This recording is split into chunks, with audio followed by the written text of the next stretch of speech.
Welcome back. You're listening to The Voice of Russia in London. My name is Brendan Cole.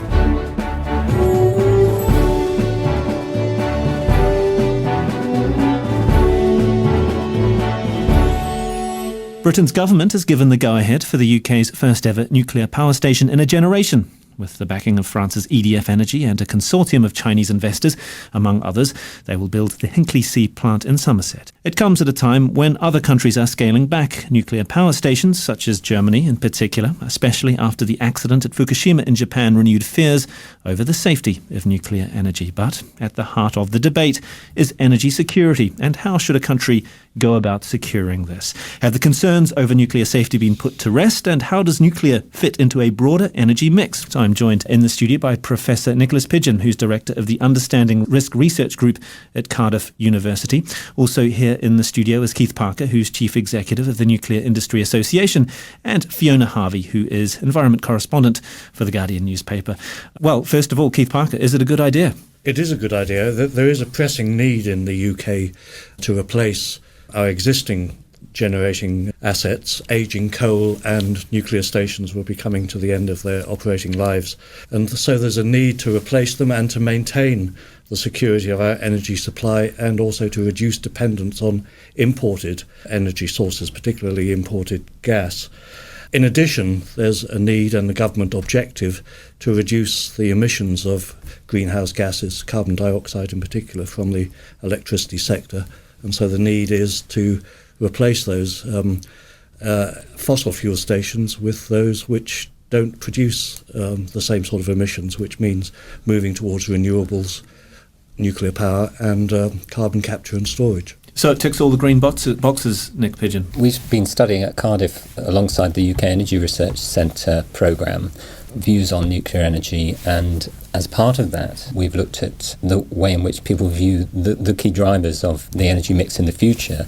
That would be energy security, has been mentioned, the need to tackle climate change, and also we mustn't forget affordability for ordinary people. And I think all three of those are very important to people as policy priorities.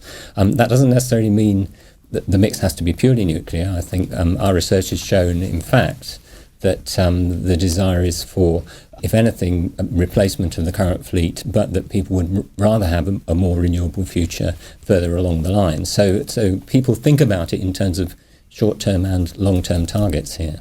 Fiona Harvey, there's certainly been criticism of this being perhaps out of date by the time it rolls around in 2023. I mean, what do you make of the idea of this technology taking 10 years and being extremely expensive to build? There are several problems, and as you rightly say, extremely expensive. So the price that EDF, the French state-backed, mostly state-owned nuclear utility, will get from this is going to be at least £80 billion, which is a lot of money. That's about £3.5 million per day of the operation of the plant.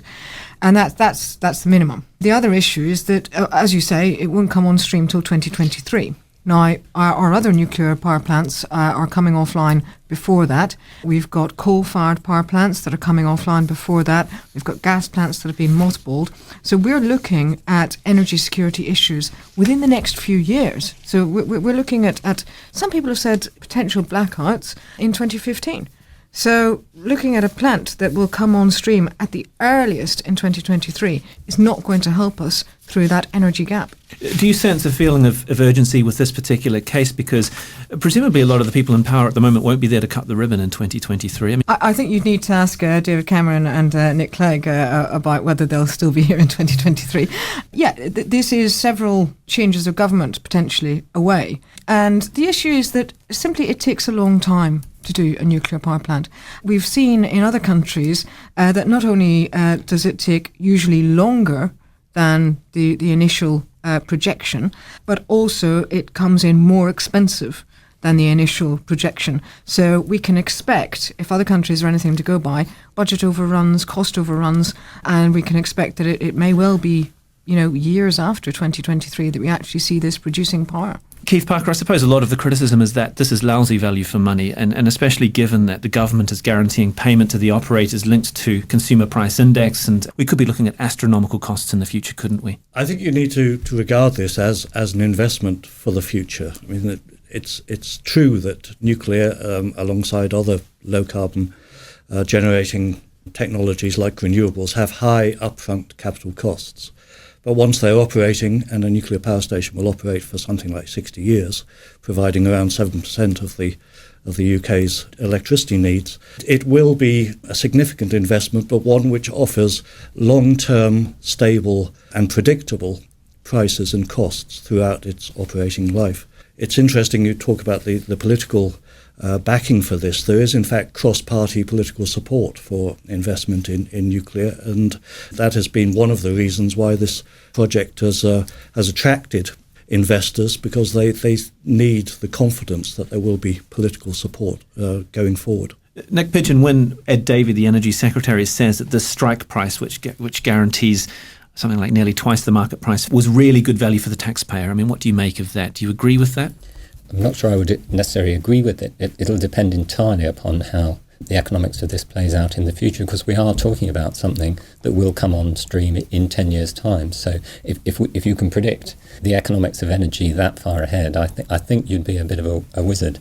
What I would say is this debate we're having today is part of a much bigger debate that has to be had across the UK, and it's about the energy infrastructure as a whole, which involves the supply side, and it will involve changes to the demand side as well. So there's a much larger debate there, all of which will affect the price of electricity and energy for ordinary people. But with regard to that larger debate, Fiona, is this an admission that other green energies are failing? I don't think this is an admission that other forms of green energy are failing. I think that rather than failing, they've been found difficult and not pursued to the extent that they should have been. So if you look at, we've had projects come forward for tidal energy that have been rejected. We've had a lot of problems getting wind farms on stream. It's been a very difficult course for genuinely renewable energy, which nuclear isn't.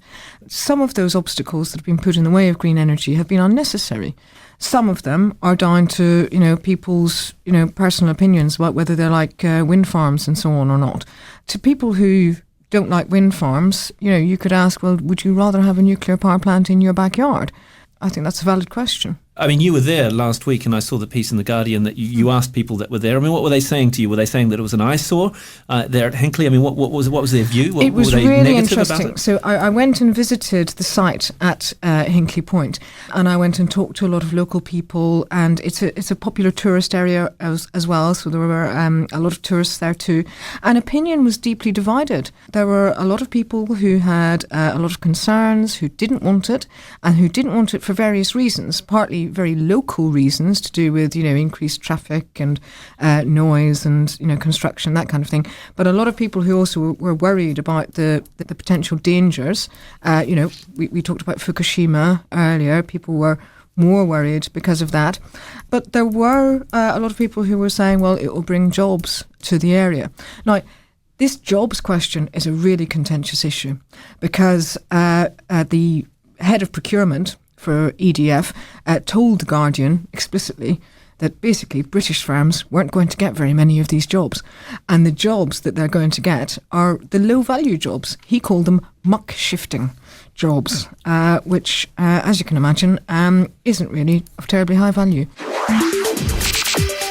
You're listening to The Voice of Russia in London. We're discussing the future of nuclear energy in the UK with Fiona Harvey, Nicholas Pigeon and Keith Parker.